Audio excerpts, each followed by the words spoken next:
السلام علیکم بچوں، آج ہم 10ویں جماعت سبق نمبر 1 افسانہ کے بارے میں پڑھیں گے۔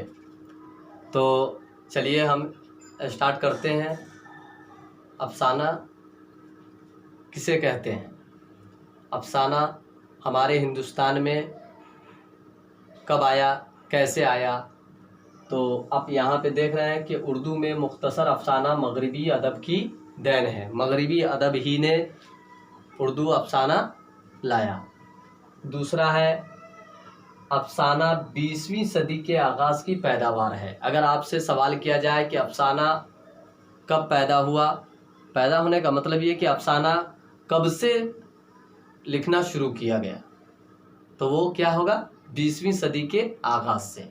اور آغاز کیا ہو سکتا ہے؟ وہ 1905 یا 1908 عیسوی ہو سکتا ہے۔ آغاز کا مطلب ہی ہوتا ہے شروعات۔ تو 1900 عیسوی کے جسٹ بعد سے افسانہ لکھنا شروع کر دیا گیا۔ اب اس کی کچھ اہم باتیں ہیں، خاصیتیں ہیں، اس کو دیکھنا ہے کہ کیا ہے۔ تو کہا جا رہا ہے کہ یہ ایک ایسی چیز ہے، افسانہ کی خاصیت یہ ہے کہ تیزی سے بدلتے ہوئے زمانے کا ساتھ دینے والوں کے لیے، یعنی جو زمانہ تیزی سے بدل رہا ہے اس کا ساتھ دینے والوں کے لیے کیا ہے؟ یہ مختصر افسانہ خاص کشش رکھتا ہے، ٹھیک ہے؟ کیونکہ یہ جو دنیا تیزی سے بدل رہی ہے اس کا ساتھ دینے والوں کے لیے خاص کشش رکھتا ہے، یعنی کہ اس کے لیے بہت اچھی چیزیں ہیں۔ جو مختصر افسانہ تھوڑے سے وقت میں بہت ساری چیزیں، بہت ساری کہانیاں لوگ جان جاتے ہیں۔ اب افسانہ کی تعریف کہہ رہے ہیں کہ افسانہ اس کہانی کو کہتے ہیں جس میں زندگی کی سچائیوں کا بیان ہوتا ہے۔ افسانہ کسے کہتے ہیں؟ اس کہانی کو کہتے ہیں جس میں زندگی کے سچائیوں کا بیان ہوتا ہے۔ اور اب کچھ اہم نقاد نے بھی افسانہ کی الگ الگ تعریفیں کی ہے جو آپ کے سامنے۔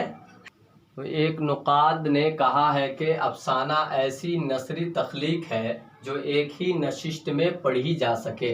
میں نے ابھی کچھ دیر بتایا کہ افسانہ کی تعریف ہے نہیں، بہت سارے نقادوں نے بہت طریقے سے کیا ہے۔ تو جس میں سے ایک نقاد نے کہا ہے کہ افسانہ ایسی نثری تخلیق ہے جو ایک ہی نشست میں پڑھی جا سکے۔ وہیں ایک اور نقاد کا قول ہے کہ افسانے میں بنیادی چیز وحدت تاثر ہے۔ وہیں کچھ نقادوں کا کہنا ہے کہ افسانہ اس صنف کو کہتے ہیں، افسانہ اس صنف کو کہتے ہیں کہ جس کا کردار ہماری زندگی اور تجربوں سے مطابقت رکھتا ہے۔ یہ تو اب افسانہ کی تعریف ہو گئی، لیکن اب یہ پوائنٹ آپ دیکھ رہے ہیں جو میں نے لکھا ہے۔ اور ایک چیز اور میں بتا دینا چاہتا ہوں سبھی بچوں سے کہ یہ جو بورڈ آپ وائٹ بورڈ دیکھ رہے ہیں، یہاں جو میں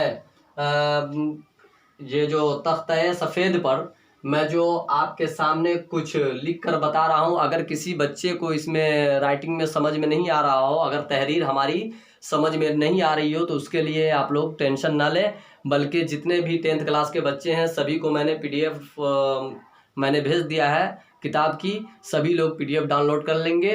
اور انشاءاللہ پوائنٹ وائز آپ اس کتاب میں بھی دیکھ سکتے ہیں کہ میں نے جو یہاں پر آپ کو پوائنٹ ٹو پوائنٹ لکھ کر کے بتایا ہے، سیم اسی طریقے سے آپ کی کتابوں میں بھی لکھا ہوا ہے۔ انشاءاللہ مجھے امید ہے کہ آپ کو میرا یہ ویڈیو ضرور سمجھ میں آئے گا۔ تو اب آئیے، ہم یہ بات کر رہے تھے کہ اردو کے اہم افسانہ نگار۔ تو اردو کے اہم افسانہ نگاروں میں کون کون سے ہیں؟ تو یہ پہلا نام ہے اردو کے اہم افسانہ نگاروں میں سب سے پہلے جو ہے وہ منشی پریم چند کا نام آتا ہے۔ یہ منشی پریم چند ہی ایک ایسی شخصیت ہے جنہوں نے اردو افسانہ نگاری کو ایک بہترین دولت عطا کی، ایک بہترین طاقت دی، جس کے بنا پر آج ہم اردو افسانہ کو پڑھتے ہیں اور لکھتے ہیں۔ دوسرے علی عباس حسین، سعادت حسن منٹو، راجندر سنگھ بیدی، کرش چند، غلام عباس، قرۃ العین حیدر اور انتظار حسین کے نام لیے جا سکتے ہیں۔ یہ اہم افسانہ نگار. اب آپ کے سامنے ہمارے جو بچے ہیں وہ کچھ حد تک یہ بھی سوچیں گے اہم افسانہ نگار، تو اہم کا مطلب سب جانتے ہیں کہ خاص، کہ وہ افسانہ نگار جس کے یعنی کہ جس کا نام لیے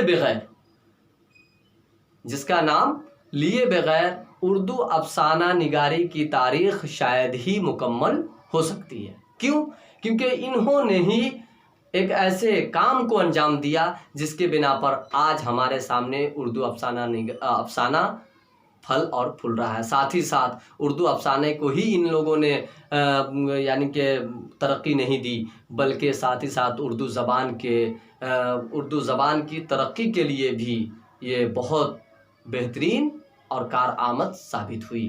تو دوستو، اب آپ کو تو افسانہ کے بارے میں پتہ چل ہی گیا.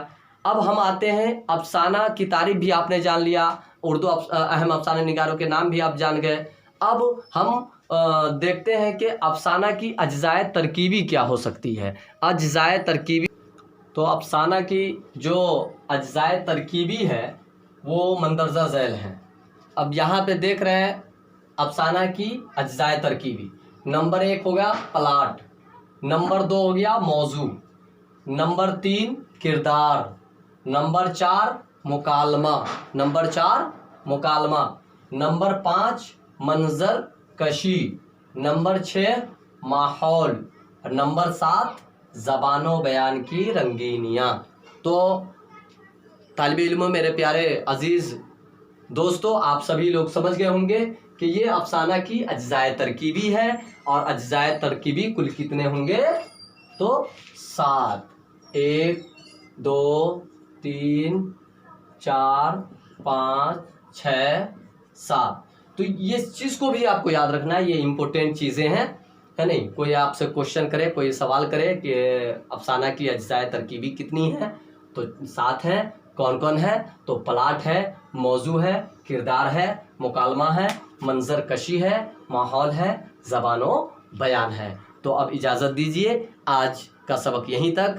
آپ نے افسانہ کی تعریف بھی جان لیا، افسانہ کب آیا وہ بھی آپ نے جان لیا، افسانہ کس کی دین ہے وہ بھی آپ نے جان لیا، اور افسانہ کی تعریف بھی آپ نے سمجھ لیا. ساتھ ہی ساتھ افسانہ کی خاصیت بھی آپ نے جان لی، اور ساتھ ہی ساتھ آپ نے چند اہم افسانہ نگاروں کے نام بھی آپ نے دیکھ لیا، اجزائے ترکیبی بھی دیکھ لیا. تو بچوں، میں امید کرتا ہوں کہ یہ ویڈیو آپ کو ضرور پسند آیا ہوگا، اور میں یہ بھی امید کرتا ہوں کہ آپ سبھی بچے زیادہ سے زیادہ محنت کریں اور افسانہ کی یہ ساری چیزیں، بس افسانہ اسی کا نام ہے، اسی کو اچھی طریقے سے یاد کر لیں، پڑھ لیں. انشاءاللہ پھر ملاقات ہوگی دوسرے ویڈیو کے ساتھ. جب تک کے لیے خدا حافظ.